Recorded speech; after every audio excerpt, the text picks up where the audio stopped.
Hello and welcome to Techiechap. That's right, I'm back.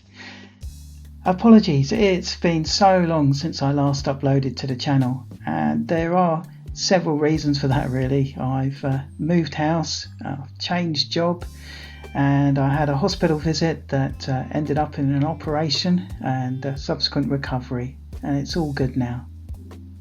So, there's been quite a bit of change happening in the last year in the Linux and BSD communities, but I wanted to kick things off with a focus on something that's coming up over the next few months.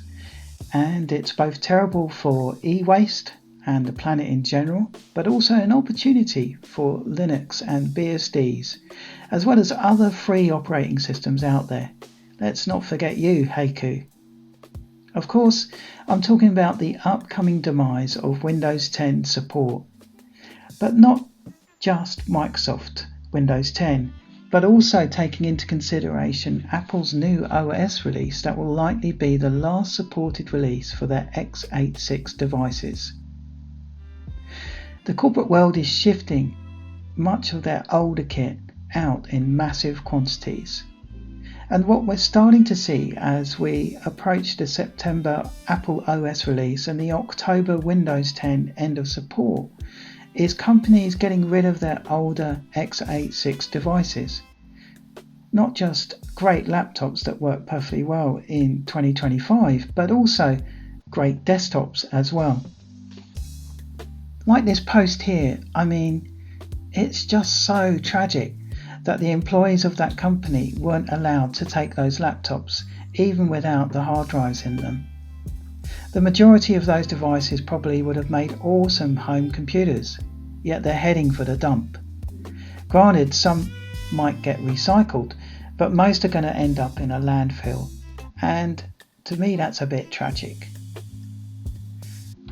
According to Canalys, an estimated 240 million PCs do not comply with the Windows 11 requirement.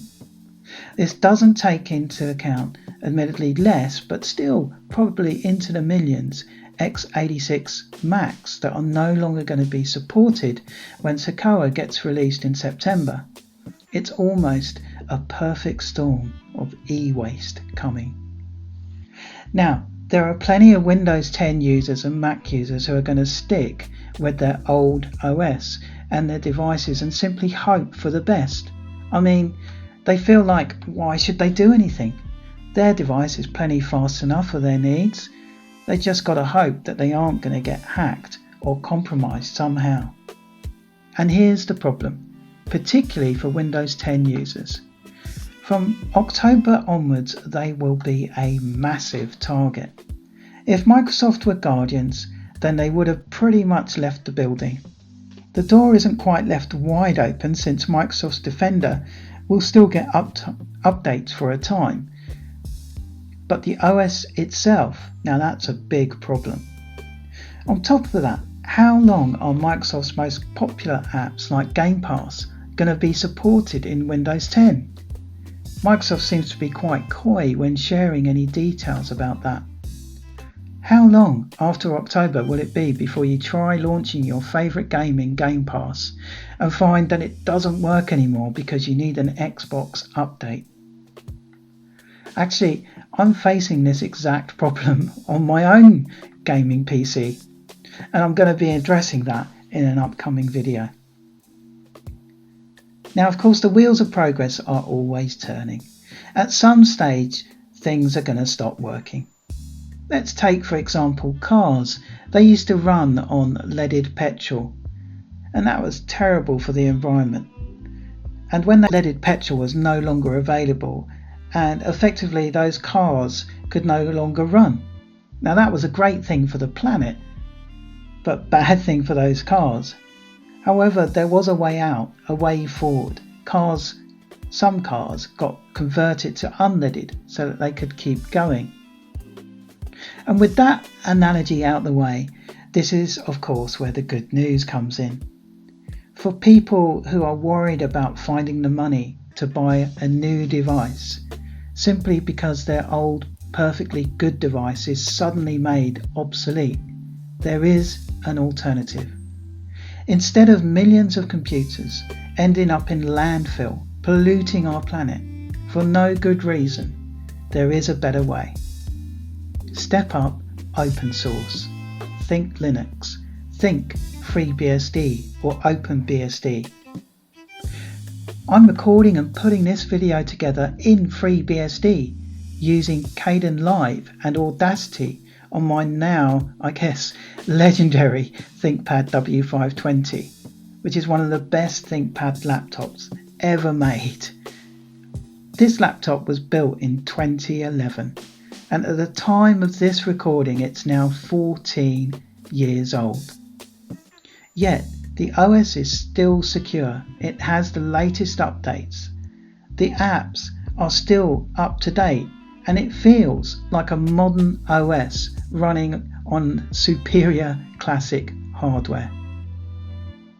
Now, depending on your confidence installing operating systems, moving to something completely different can be pretty daunting. Like, what's going to happen to your data? Will I still be able to access documents, photos, music, videos, all the stuff I usually accessed in Windows 10? Arguably, most of the time the answer would simply be yes. Even if the answer is not straightforward, there's usually a way around it. For example, getting VMs up and running with a version of Windows to get access to certain applications that are only available in Windows. But now, because most things are accessible via a browser, for example Google Drive, Office 365, it's probably easier to transfer systems than it's ever been. A lot of people, when they think of Unix OS, they imagine a matrix-style, indecipherable green code on black screens, people in hoodies in darkened rooms tapping away. I mean, okay, I sometimes wear a hoodie when it's cold, and the room might get a bit dim if I forget to turn the light on, but honestly, Linux in particular has made leaps and bounds in becoming friendlier to new users. There are even Linux varieties out there like Linux Mint or Zorin OS that have straightforward installers and provide a desktop experience that's really close, and I could argue in some cases a whole lot better and more consistent than Windows 10.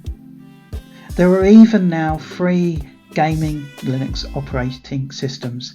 These are systems that are geared towards gaming, optimized. For example, Steam OS. So as the deadline approaches for Windows 10 and as x86 gets phased out by Apple, if you're happy with your hardware, why not keep using it? Try Linux. Or if you're feeling adventurous, try FreeBSD or OpenBSD. The point is, there's options out there. Don't feel pressurized into buying a new PC just because Windows is prompting you to. Don't let your device get sent off to landfill when an open source operating system can make it feel like a brand new machine. If you need help, and there are videos on my channel, and there's loads of other channels out there that will show you the process of installing a Linux or other open source operating system from beginning to end. Obviously, just make sure you back up your files, but give it a go.